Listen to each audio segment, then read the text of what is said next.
Okay, so Be'ezras Hashem, we're continuing with our weekly shir on the Ramchal's Adir BaMarom commentary to the Ijer Rabbah.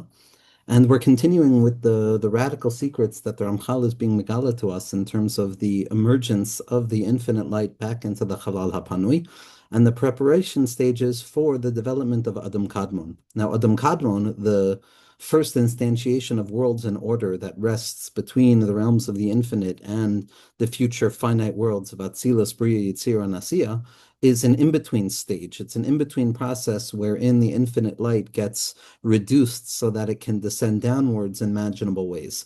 And there's the interiority of Adam Kadmon, and there's the exteriority of Adam Kadmon.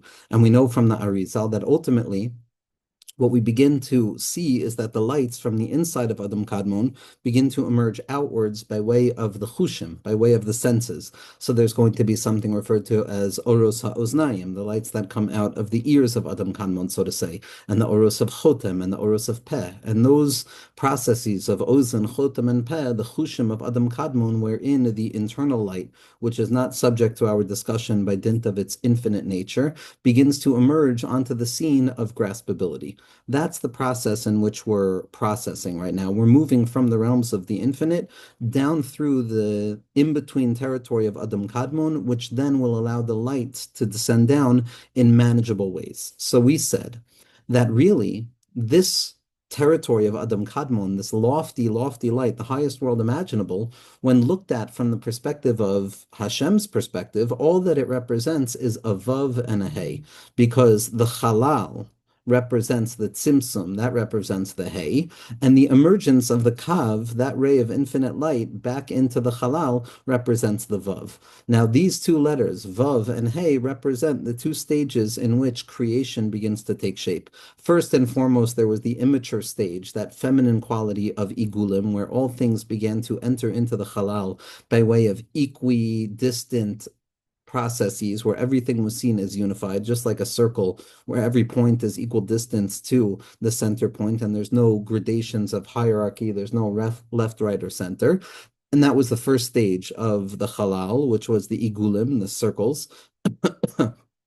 Or the nefesh, and then comes about the yosher. The yosher is the division of the light of the kav into three separate rays, so that there can be a hierarchical relationship between left, right, and center, between chesed, gvura, and teferes, which ultimately is going to give us the shape of being which models itself after or takes shape by way of, as we understand, the human being, the left, the right, and the center.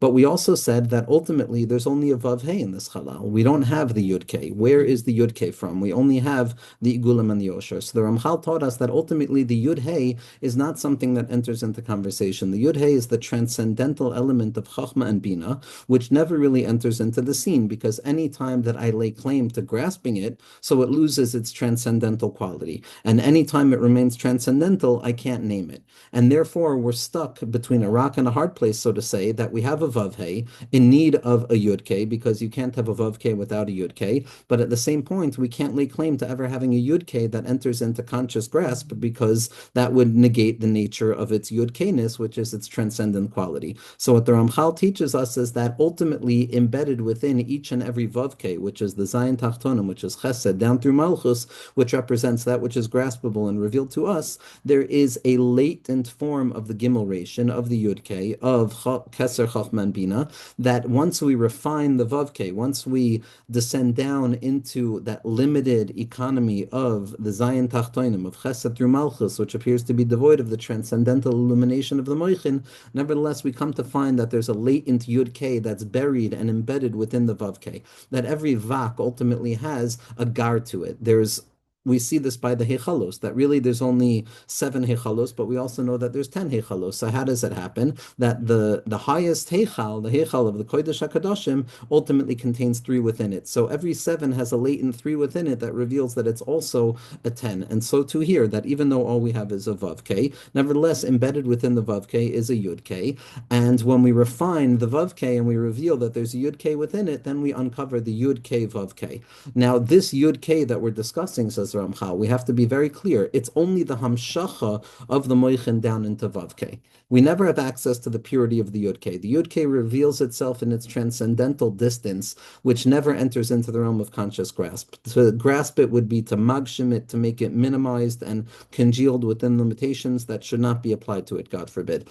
So anytime we're talking about Yud-K, what we're talking about is the hamshacha samoichin from the true Yud-K, which is the Keser Chachma and Bina, but it's the schlepping down of those mochin down through the Seder of Ishtalshalis until it comes down to the Netzach and the Yesod of Bina. And then the Netzach and the Yesod of Bina become the Moichin of Zer Anpin. The Netzach of Bina, which is the right side, becomes the Chachma. The Yesod, which is the center, becomes the Keser. And the Hod, which is the right side, the left side, becomes the Bina. So we see we have a Keser, Chachma, and Bina. We have a Gar, we have a Yud-K, but it's not the true Yud-K. It's only a schlepping down of the Yud-K so that it can express itself into the Vav-K itself. Ever reminding us that even though we have a Yud-K, Vav-K, even though we have a full name of HaKadosh Baruch Hu, in truth, we never have full access to the Yud-K because the Yud-K really just serves as a placeholder to remind us of that which is not present. Anytime that we contemplate the Yud-K, it's always by way of a distance. It's always by way of the grasp that it has not yet entered into conscious awareness, and therefore we have a placeholder for it, which is this Yud-K, which is a real Yud-K, in spite of the fact that it's not fundamentally revelatory of the original Yud-K, but it's a schlepping down of the Yud-K into the Vav-K to give us a full shame. But nevertheless, the secret of Tzimtzum is that the Yud-K exits the scene, so to say. That Samsem, we said, Tzadi Mem, in Atbash is Yud-K, Yud-K. So we said that any tzimtzum is ultimately a removal of the Yud-K, the true Yud-K, which we don't have access to. Memela, all of our consciousness and all of our grasp is the recognition that all we have is a Vav-K. All we have are the lower seven spheros. All we have access to is that which is accessible to us, the Nefesh and the Ruach. And yes, we draw down the Neshama and the Chaya and the Yechida, the Keser, the Chochma and the Bina, but nevertheless, it's not the true expression of the Yud-K, but rather it's a drawing down of the Yud-K itself into a manageable way through the Moichin of Zer Anpin. And that's what we mean when we say that Zer Anpin is the Iker. All we have Shaykhs to is the Zun, to Zer Anpin and Nukva, which is the Vav K.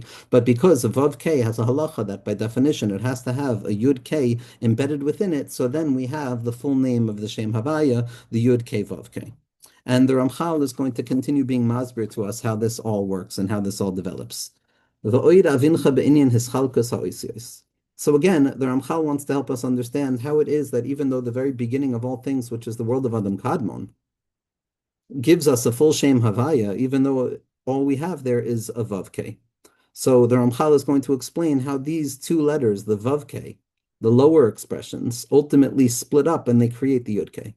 Ki betchila achar hatzimtzum him Vav-He levad. Because in the beginning, after the tzimtzum, there's the hey, which is the tzimtzum, there's the vav that re-enters into the tzimtzum, which is the kav, and that's what gives us the vav k, and that's going to be the igulim and the yosher. And how do we double it so that it becomes a four-letter name instead of just two letters, which is a chatzi shem? The achar kachavav, which is the secret of the kav, koleles hahei, which is the secret of the rishimu, the hahei koleles havav, the him vav he vav he.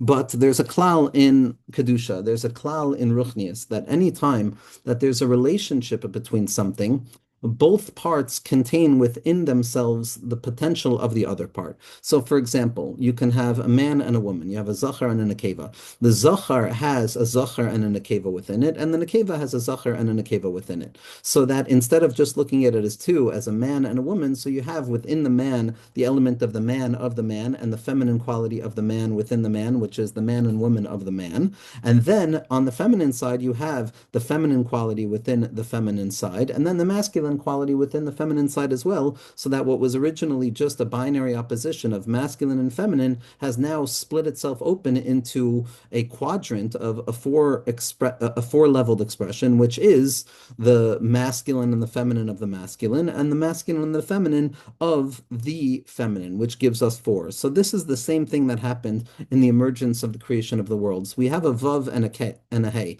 We have the kav and the halal, but ultimately the kav comes back down, the vav comes comes down and it reveals itself within the hay, thereby revealing its quality of heyness as well. And the hay receives the vav, revealing its quality of vavness. So now, instead of just having a vav and a hay, which is the halal and the kav, now we have the panemius of the kav, which is going to be a vav hay, and the panemius of the halal, which is going to be a vav hay and a vav hay. So it doubles itself, it splits because of the interrelationship between the two. Anytime that there's an interrelationship, there's a sharing of pieces. Just as if I'm talking to a friend, Moshe, so the part of Joey talking to Moshe is actually speaking to the Joey within Moshe, and the part of Moshe that's speaking to Joey is speaking to the Moshe within Joey. There's always an inter-inclusion between both pairs, which reveals a doubling. But at this point, we're still dealing with a vav hey vav hey.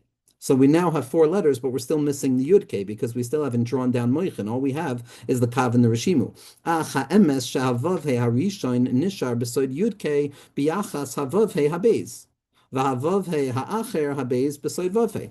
But now we go back to what we learned last week, and this is a klal gadol of the Rashash, that now we have a vav he, because all it is ultimately just the kav and the halal. But because the upper vav he, in relationship to the lower vav he, is indicative of the sharing of the moichin from above down below, in spite of the fact that we don't have a true access to true transcendence. So that first vav he, in relationship to the lower vav he, is going to be considered as if it's a yud ke, even though in relationship to that which is above it, it's just going to be a vav k, because it's still not the shlemus of the moichin, because we never have the shlemus of the moichin. Nevertheless, in relationship to that which is lower than it, it can be considered a yud k, because it's a drawing down of those moichin into the vav k. So now we see that we had a vav k, and that vav k, through its interrelationship with itself, split. So the vav is doubled and the hey is doubled, which is a vav hey and a vav hey, the pnimius and the chitzonius of the vav and the pnimius and the chitzonius of the hey, which is 4.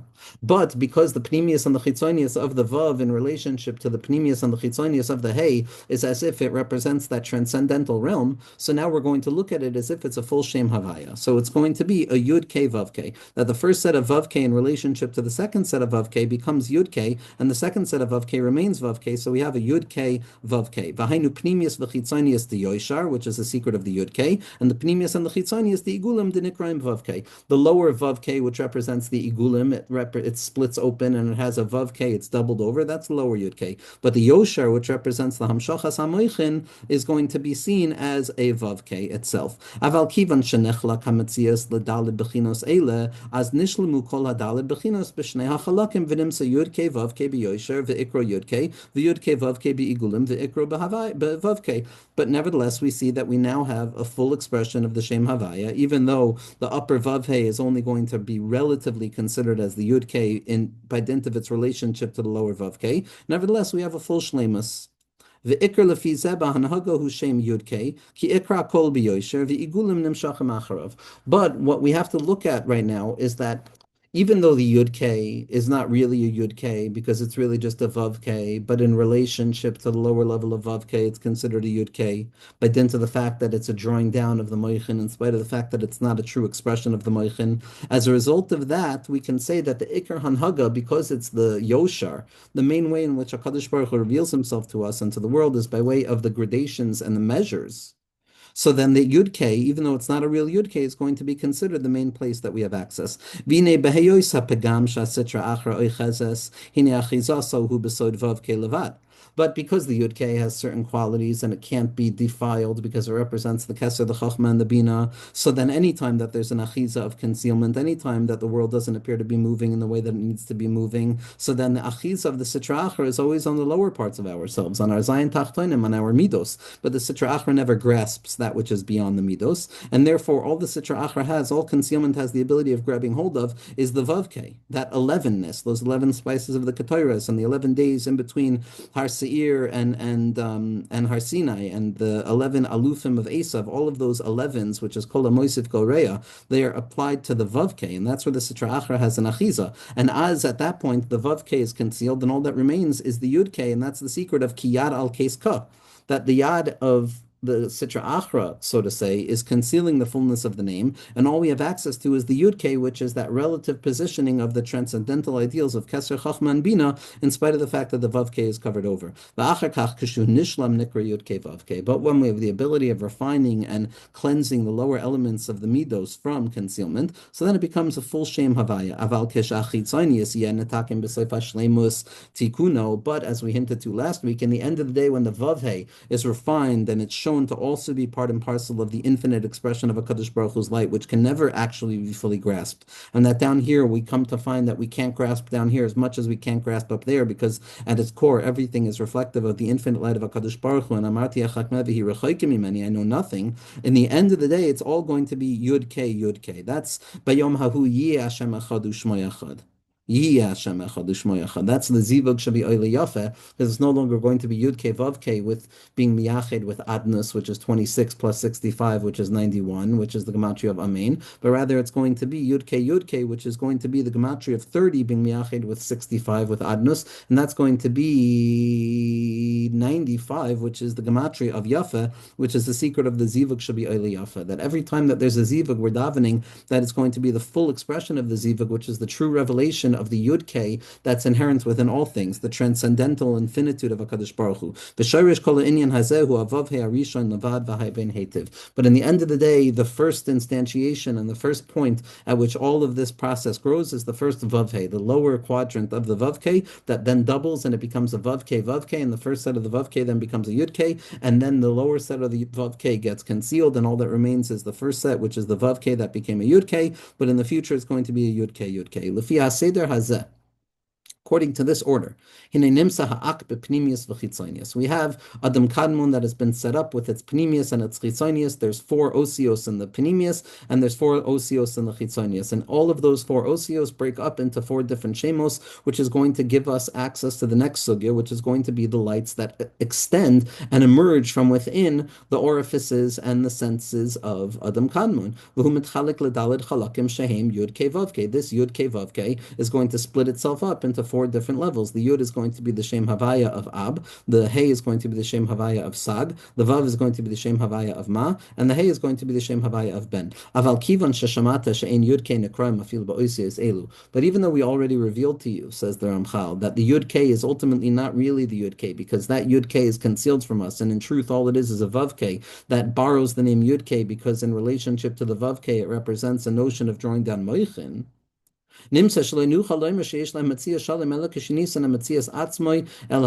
only time that there's actually shlemus is not when there's a Yud K above us. We know that's there. The main way that HaKadosh Baruch Hu wants us to function is drawing down the Vav Hey from above and becoming recipients of the Yud K ourselves, of that drawing down of the Moich, and that's going to be the shlemus that we have. Even though it's always shalem, it's not going to be considered a shalem until we actually draw the Moichin down into the midos. That's the tachlis of the bria. Ratzah Kadosh Baruch Hu liyas ladir b'tachtonim, to draw the Yud K into the Vav K, because there is no Yud K without the Vav K. And surprise, surprise, it's specifically by way of the bottom, which is the Vav K, that in spite of the fact that it appears to be lower, counterintuitively we come to find that it in truth is the site of the entire process, because without the Vav K, without the dir b'tachtonim, there would be no place for the Yud K to rest. Va'az yeh nishlam hakol beside Yud K Vav K. Then we're going to have a Yud K Vav K shesham mekomei ha'ikari hanizke la'el, which is the essential place in which HaKadosh Baruch Hu reveals himself. Now the Ramchal is going to go into secrets upon secrets, which begin to bring us to the next shlav of Adam Kadmon, which is going to be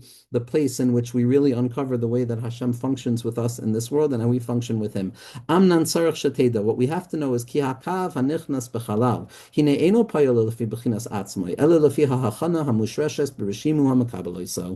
this is Klal Gadol, that even though the Kav comes back down into the Halal, and even though after the Tzimtzum Hashem reveals His infinite light once again, like we said, the infinite light that's entering back into the Halal Apanui is only in relationship to the Vavke, which means to say that the only relation that we're going to have to the Oros of the Kav is not by Mitzad, its absolute infinitude as a re-entrance of the infinite light, but rather it's going to be Mitzad, the Rishimu and the Tzimtzum, which has already been prepared to receive that infinite light and measure it and guide it in measured and limited ways. So that even though the Kav or Ein Sof is an infinite light, and yes, it's fundamentally connected and always connected to the absolute source of infinitude, as the Ramchal hints to, and as is explicit in this paradox of a Kav or Ein Sof, nevertheless, the main thing we have to realize is that First, there was the tzimtzum, and through the tzimtzum, the halal emerged. And in that halal, there's a reshimu. And that secret of the reshimu is the original preparation of the vessels so that when the re-entrance of the kav comes back down into the halal apanui,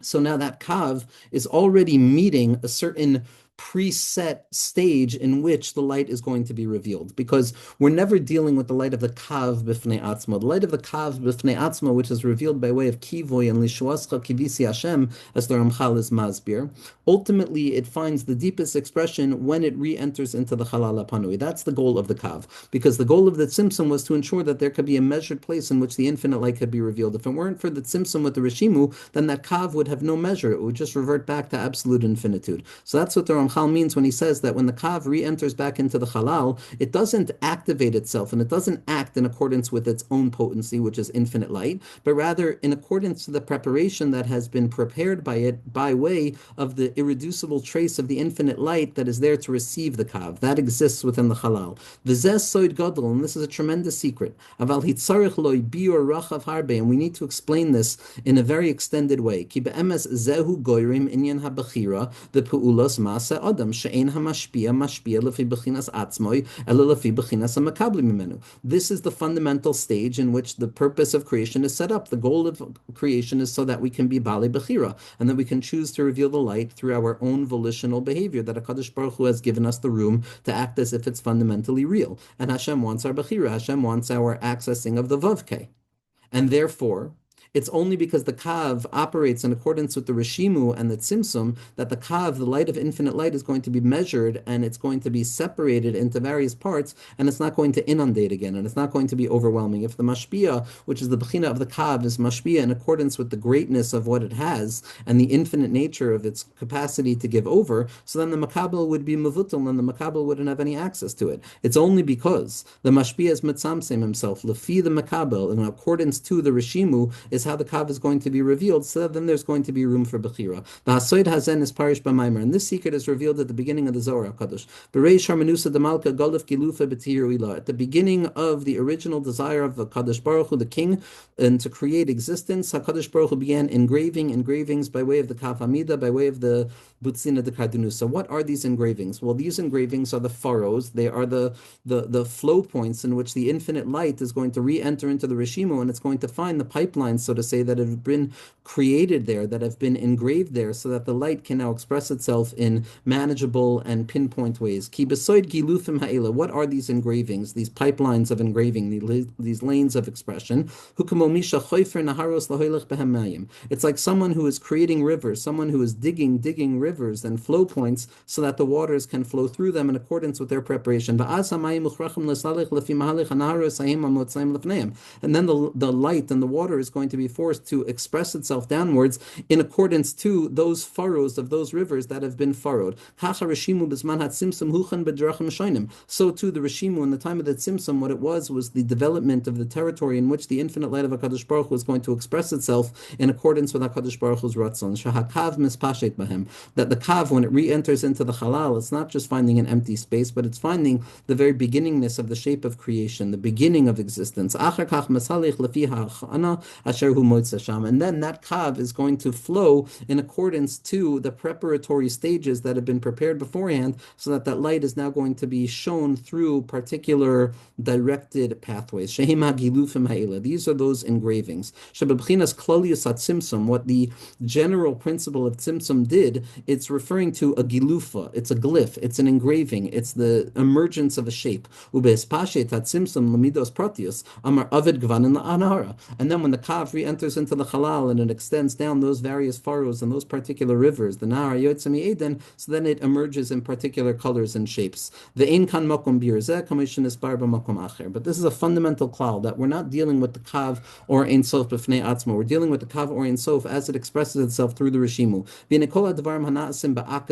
Everything that's taking place in this Adam Kadmon, in this interiority, the emergence of the lights that are eventually going to come out, the Urus of Av, which we don't have access access to, the Oros of the Einayim that come to fix the Oros of the Oznayim that descended first, which becomes the place of the Shvira, and the Birurim of the Oros of the Shem Ben, and the revelation of the Shem Ma. All of this is the Oros that come out of Adam Kadmon and are only there because the Rishimu was prepared to allow the light to take shape in particular ways and not revert back to its all infinite nature. Everything is in accordance with the glyph, with the writing, with the engraving. Because in accordance with the external preparations, then the kav, the Or Ein Sof, is going to be the atzmas ha'or kavyachol. That's not changing. All of the beginning of the changes are all mitzad the tzimtzum atzma, but the essential light, the kav, is unchanging. Im lamid b'fnim, im l'tzeitz l'chutz, b'soid b'kiyas hachushim. Then, in accordance with the preparations and the differentiations and the separations that had been imprinted by the miracle of Tzimtzum and the Roshim, so then the Kav can express itself differently. In the beginning, the Kav extends itself downwards, and it extends in accordance to the way that it extends. In the secret of the Shem Av, which are the Oros of the Shem Havaya, which is spelled out with the Milu Yudin, which is Gematria 72, those Oros of the Sa'aros, as the Arizal says, they're so lofty we don't have the ability to speak about them. But then the Hey becomes the Shem Havaya Desag, which is Yud Vav Daled Hey Yud Vav Aleph Vav Hey Yud, and that's the Sag which comes out through the Oznayim, and then there's going to be the Oros of the Vav Ks. Besoid Beis Osios Yud K. V'hinen is Pashit B'fnim Ubaka B'chutz. First and foremost, the lights extend themselves inwards, and then they express themselves externally. All we have access to is the externality of the lights. First, the oros are yotze from the sa'aros, which are the oros of chachma, which we don't have access to yet, and then the oros that are yotze from the oznayim, which is the abdesag da'ak, which is going to be the oros of bina. Perish mashin et kapsim kol shar mini espashtus akasharim hachiburim v'harchava shekol ilanu shesaviv ak tacha seder daled osios. What it means is that, like we said, that Adam Kadmon is just one gilui within the halal, and there's infinite giluyim within the halal, so to say, and they're all the different ilanos and all of the different oilamos that surround, but ultimately the ikar tachlis of all of the bria is Adam Kadmon, and therefore all of the giluyim, all of the infinite giluyim are contained within the general framework of Adam Kadmon. V'gam shamata shesod yud ke toli bevav ke. But we also saw how the shemos of Ab and Sag which are the yud ke, they're dependent fundamentally on the vav ke, because without the vav ke, there's no receptacle for that yud ke to be revealed. Perish. What does that mean? Shem nekraim kachal shem hismash Chum El Vavke. The only reason we can refer to these lights as lights of Yud K is because they are eventually going to reveal themselves in the shape of the Vavhe. V'al kein afal pishin is pashet zahaor, mashin is pashet b'shoid Yud K. Ad shaloi higia El Vavke lo nikra shehishlim v'kava inyano. In spite of the fact that the lights of Yud K, the Ab and the Sag, are the highest lights, nevertheless, until they find expression in the lowest territory of the Vav K, we cannot say that they have completed their mission, because the Iker mission is for them to reveal themselves down here in the world of Bechira, in the world of concealment. Because like we said, by the Yud K, the name Yud K is only a borrowed name because it's not an essential name. That's like we said, and based on the Zohar, that the Osios by Atika are Talian. They're contingent, but by Zer Anpin they're mamish. So this Yud K that we're referring to is only a shem mikri. It's by chance we refer to it as a Yud K, but it's not essentially a Yud K. Ki ha'atzmi hu lamata b'sed hazayin tachtonim. The only time something is actually atzmi is when it's graspable, which are the zayin tachtonos, which are the vavhe, which is the ikar over here, kemavur ad ata. And so what the Ramchal is preparing us for is something so fundamental that everything that we're about to see is going to be the shape in which HaKadosh Baruch Hu allows existence to unfold in accordance to the principles of concealment and measurement that are being set up in the process of the tzimtzum and the re-emergence of the kav. And it's the secret of the Rishimu that has the ability to create engravings and separations that are not actual separations, because in this lofty place there's no separation yet, but nevertheless it's the echoilis, it's the potentiation towards separation, and that's not the same as unadulterated, absolute, infinite light. And therefore the only access point that we have to the infinite light is ultimately going to be by way of the notion of creation, the Vavke, the Halal Panui. And that's the purpose. That's not because we're not good enough to have access to the Yud K. Obviously we can't. That's true, absolute, and infinite light of HaKadosh Baruch Hu. We don't have access to that. But the tachlis is to draw the infinite light down into the finite places, into the Zayin Tachtonos, into the struggle, into the effort, into the concealment, into the shvira. And it's from there that the work of Bechira is going to unfold. And it's from there that the tachlis is going to ultimately unfold in its clearest way. And Be'ezras Hashem will continue next week, going deeper into the process of the emergence of the lights coming out from the Oiz and Choytim Peh of Adam Kadmon Be'ezras Hashem.